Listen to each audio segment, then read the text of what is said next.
See Destiny Productions presents Power to Win with Dr. Valerie Daniels Carter.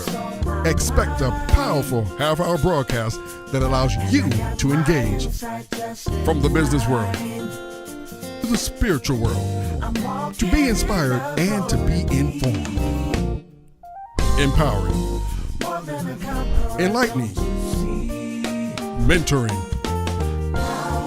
enriching.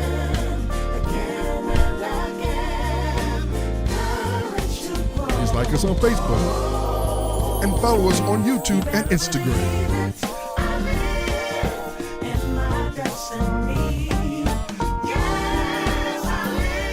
Remember, you have the power to win with Dr. Valerie Daniels Carter.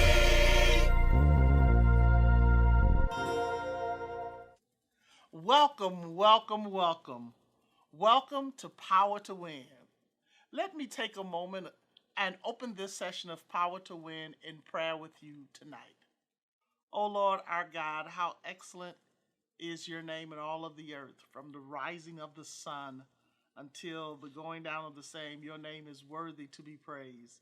And we praise and magnify you for just being a phenomenal God, for protecting and keeping us. Now allow us to be able to be empowered from this session and this series. This is my prayer. In Jesus' name, amen. Again, welcome, and thank you for joining us tonight. Take a moment and tag someone and let them know that Power to Win is on. Make sure you invite other entrepreneurs, business executives, emerging leaders, pastors, and ministry leaders to tune in now. Take a moment and encourage a young person to start their journey to success by listening to Power to Win.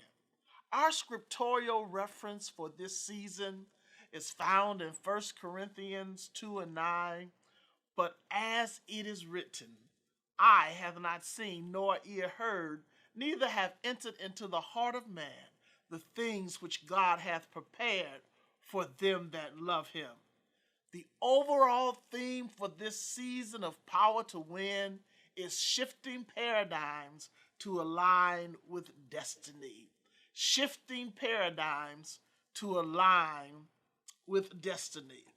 Over the past several months, we have focused on the topics of the promise. The topic of the promise.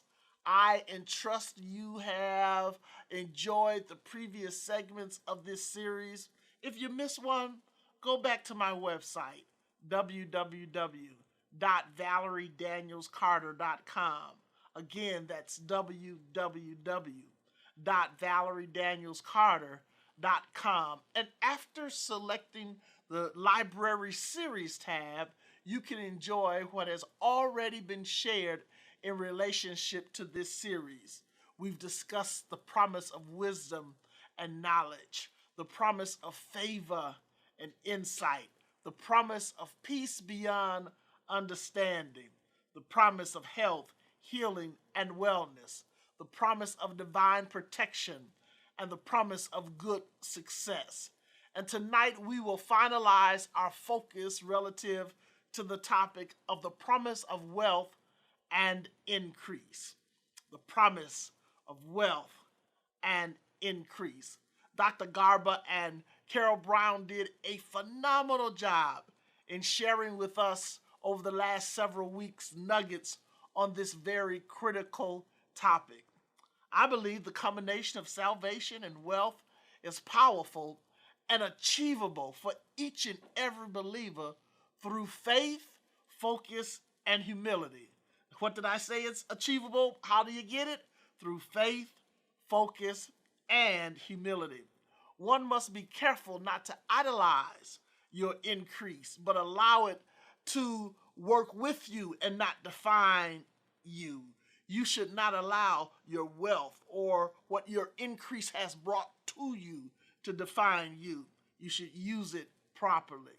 Wealth is not just about financial resources. Let's just talk about that for a second.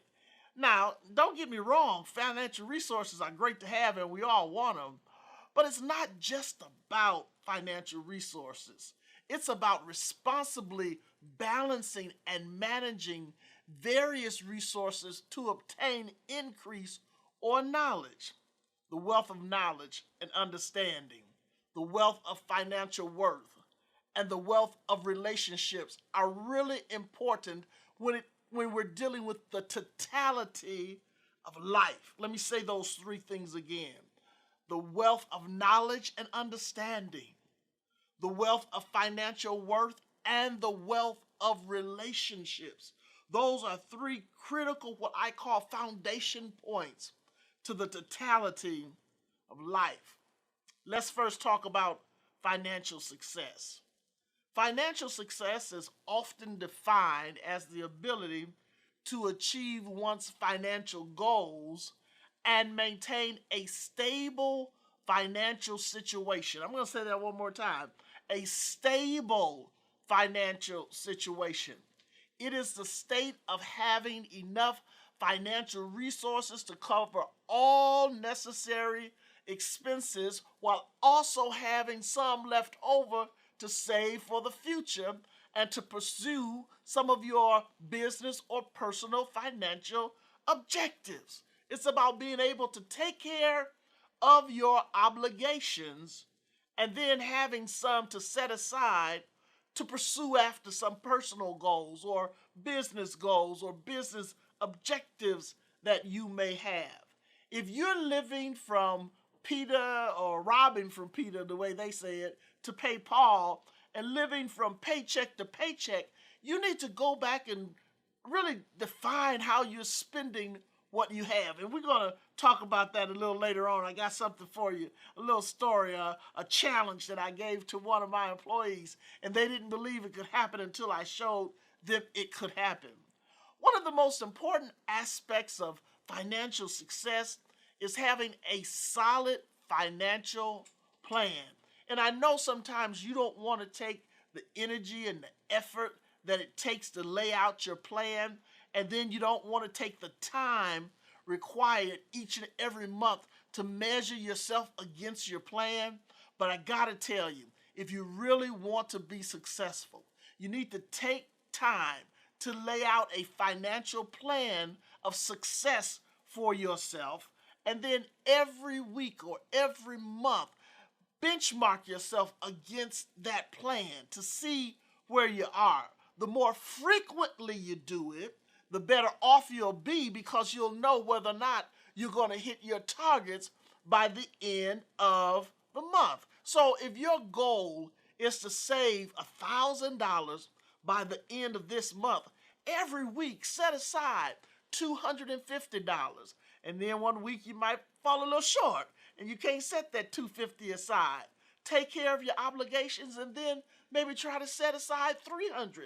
So at the end of the month, when you're looking at the finality of that month, you're saying, hey, I made my goal. And I'm going to tell you something. It's better to have smaller short-term goals and achieve those goals than for you to create some large, unachievable plan and then you become depressed because you don't make it.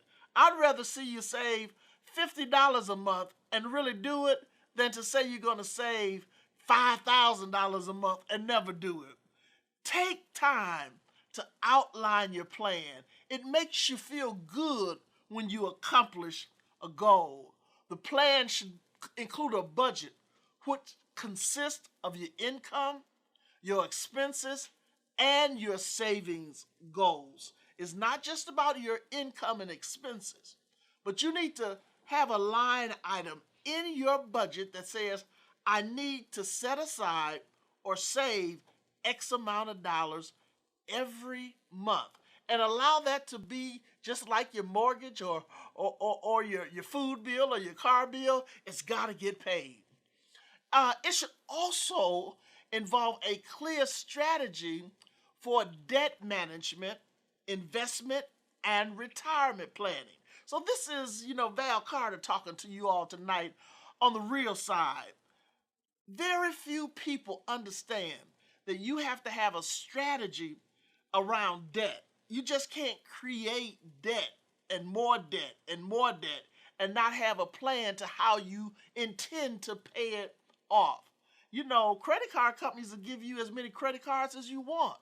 And you'll be out there charging stuff and feeling good when you're buying it. But my, when it has to be paid, it's a whole different situation. And you don't want to damage your credit by trying to keep up with the Joneses. Keep up with yourself. I really want to impress that on people. So many times we want to measure success by material things, and that's okay sometimes. But really measure success by what you define success to be for you. So take time to look at your debt and strategize. How am I going to get rid of this debt? Or how will I eliminate or reduce my debt load? Let me tell you something about debt. Debt can weigh on you. It can make you feel heavy. It can make you feel depressed. You'll look around and wonder, how did I get myself into this situation? Sometimes in life that happens. Don't become overwhelmed by debt.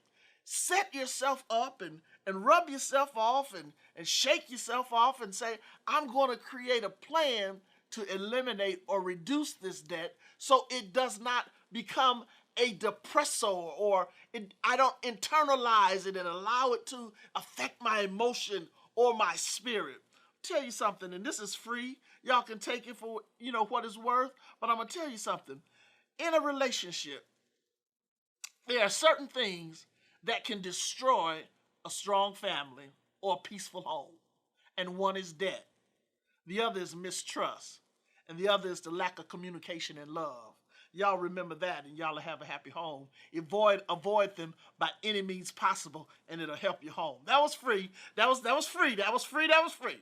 So have a strategy for managing your debt, and then make sure you take time to say, what type of investments do I want to make as an individual? Do I want to buy a home? Do I want to have an investment account, a 401k account at my company or my organization, certain retirement accounts that will benefit me long term? Take time to take care of your own financial business. Don't be so busy spending that you don't take time to organize what needs to be spent. To achieve financial success, one must have the right mindset.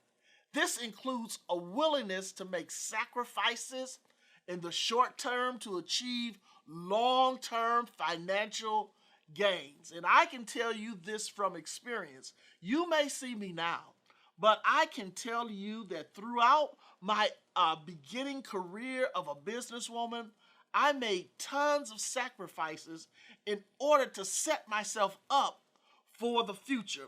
They were short-term sacrifices that yielded long-term return.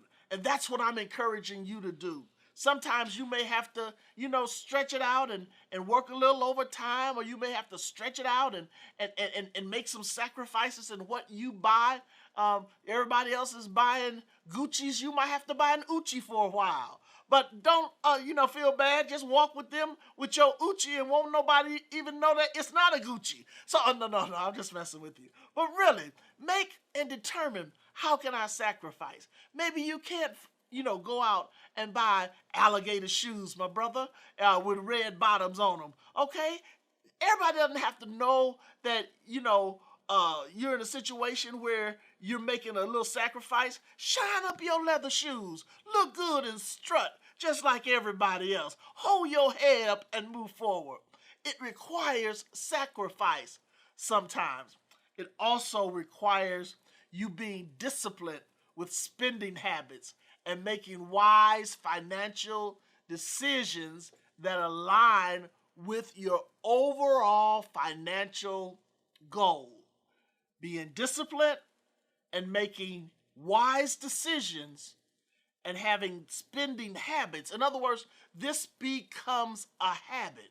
Me setting aside, me not extending myself becomes a habit, because it's going to match my overall objective for me that I have financially. Let me tell you something I've noticed over the past several years, and it's really started to concern me even more. I've noticed that when people don't have a balanced approach and they don't have the right mindset in trying to set themselves up financially, they'll stretch themselves in the wrong direction. They will use unhealthy means of getting access. Some of the loan companies that charge extreme high interest rates, they'll use that to get access when indeed, in many cases and most cases, it's damaging themselves. The other thing I've noticed is that this young generation has a different approach to stuff. They're so focused on the right now, having an instantaneous moment experience, and having immediate encounters, so much so that they fail to properly understand the importance of a balanced approach and planning for long-term stability. If they're not careful, they will end up with a void of wealth and nothing to show for their life of experiences. They got this thing now, I'm paying for this experience, and they will spend boatloads of money to go on a trip that they can't afford, and they end up spending, I mean, I'm just going to be transparent with you guys. I had a family member, and she and some of her friends went on a vacation, which is good. We all need to take time off and take a vacation, and I'm speaking even to myself tonight. But we all need to take a moment and get a breathe and get away. And I was talking with her. I said, well, where are you guys going? And she told me where they were going. I said, okay. I said, have you guys kind of budgeted where everybody's going to share in? Are you guys sharing? What's going on? And they said, no. We've rented a villa way out on, some mountain somewhere. And this is all about experience. And I said, well, how much is this experience costing you? And when she told me how much this experience was costing her, I said, baby, do you recognize that you could buy a brand new whole lot of stuff for what you getting ready to spend in a week? Oh, she says, you don't understand, Aunt Val.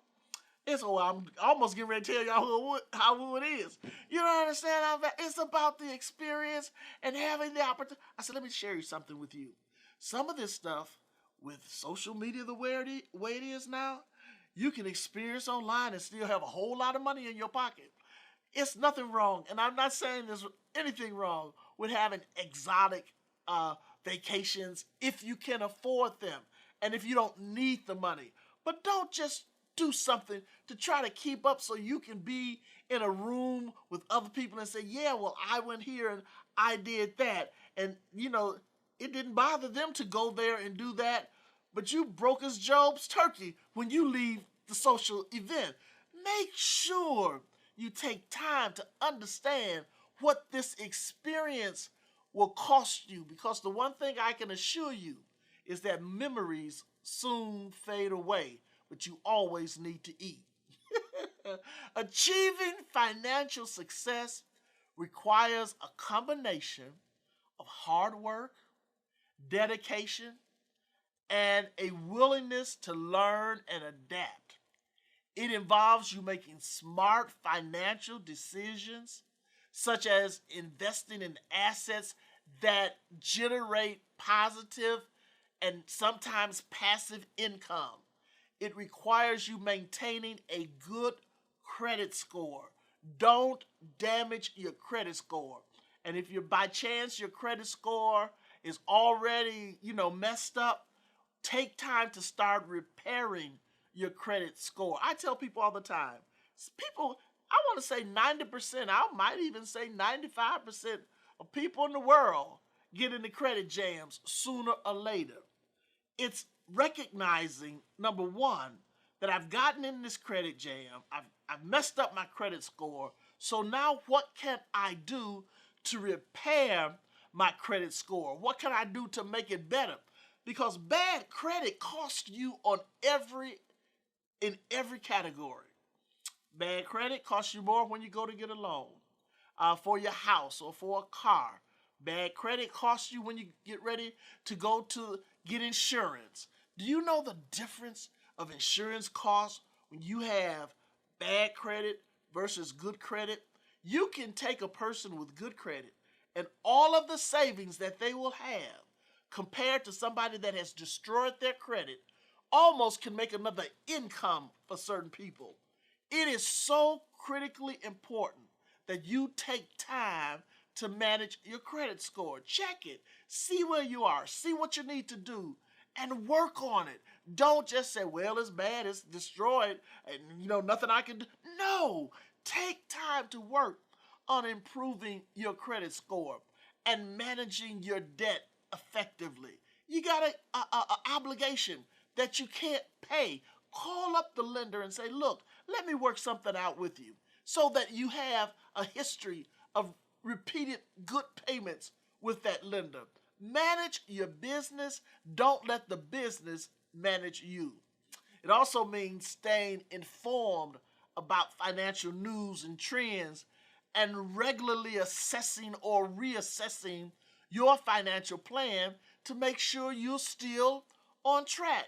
Understand, over the last year, interest rates have escalated. They've gone up. So the same credit card that may have charged you 5.99 a year ago is now charging you 8.99 and 9.99. The same credit card that was charging you 15 and 14%, which I call, excessive rates, are charging you 21 and 25%. Think about it. Would you want to give away a quarter of your body? Well, that's what you do when you pay somebody 25% of what you got. You just cut your body in four and just hand a quarter of it. Give them your arm. That's really what you're doing.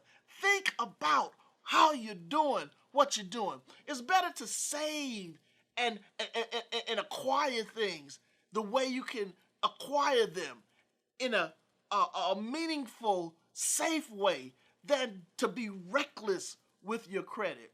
Make sure you stay on track with the things that are important. Ultimately, financial success is about having freedom to pursue your dreams and your goals without being hindered by financial constraints. This is a true story. Many of you know Dick Gregory. I invited Dick one year to come and be our guest speaker at one of our events. And I got to tell you, one of the funniest guys in the whole wide world. And so Dick was, doing his routine and cracking jokes and telling everybody about what was going on and how things were happening. And then he did this session, and it literally brought tears to my eyes. I was laughing so hard. He talked about when he got into a little, problem with his credit and debt. And he said that, the debt collectors will call in the house and he would pick up the phone and say, hello, how are you? Oh, no, he's not here right now. He's not, call back. He'll talk to you later. Oh, yeah. He's not here right now. He said he'd hang up on him, and he said he'd, look and see who it was that was calling. And he said one time he picked up the phone and he used his normal voice and they realized who he was. And he said, and they said to him, Mr. Gregory, you need to come and pay this bill. And he said he thought about that thing, and he looked at it and said, hold on, let you talk to somebody. And he said he passed the phone to his wife. And his wife said, well, who is it? Oh, somebody that just want to talk to you. And his wife said, well, who is it? Just somebody, just say hello. And his wife picked up the phone and said, hello. And they asked for the money to pay the bill. And she said, what bill? She had no idea that Dick had made these bills out there. He said he grabbed the phone from her and said, oh, woman, I forgot to tell you about that one. So many times you put yourself in a position to where you have to use, some unconventional ways. Just go and talk to your creditors and tell them, say, look, I'm going through something right now. This is what I can do. I want to be honest with you, and this is what I, am able to take care of. Why? Solomon, the wisest man that ever lived, in Proverbs, the 3rd chapter, verses 5 and 6, he said this, trust in the Lord with all your heart and lean not to your own understanding, But in all thy ways acknowledge him, and he will direct your path. He will direct your path even when you're going through difficult situations. We have to learn how to totally trust and depend on God for our success, for our good success. Many of you ask me, Dr. Carter, give us business tips to be successful. My first tip to you is go read His Business is Your Business. It's Where Destiny Takes You, a book I authored that talks about and gives you nuggets to be able to plan. Go back and look at and listen to some of the broadcasts that talk about the VDC 10-step process for creating and designing your business. We've got to learn how to evaluate our plans and determine whether or not it will line up, those plans will line up for our life goals. When you acknowledge that God has given you a direction, don't just let it be a direction that God has given to you.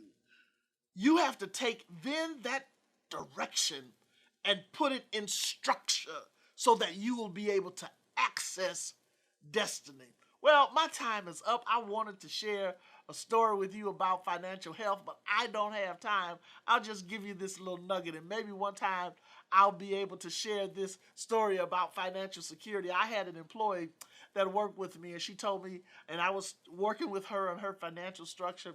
She told me, well, Mrs. Carter, the reason that you're able to pay all your bills is because you have so much money.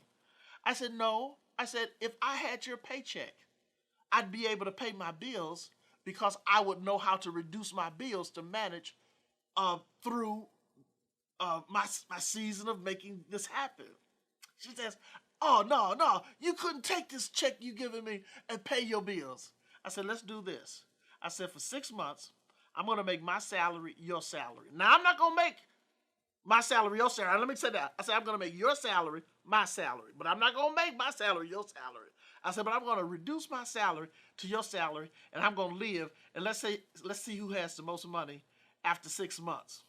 And I reduced my salary to her salary, but I also managed my expenses based on her salary.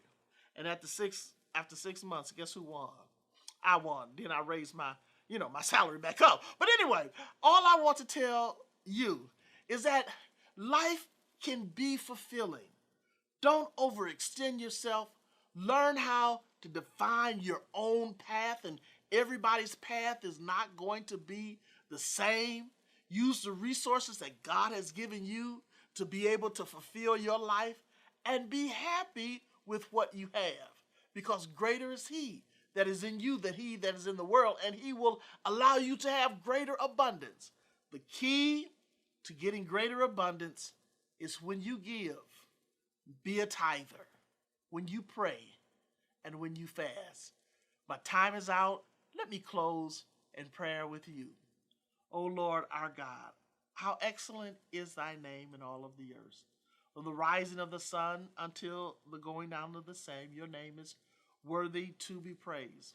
And even these individuals, God, that desire to have increase in financial health, I pray that you will give them the wisdom, the knowledge, and understanding as to how to do it and how to navigate to the place of total financial freedom.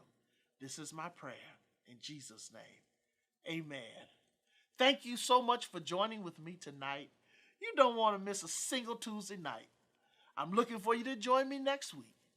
And remember, too, this is the place for Tuesday night chat.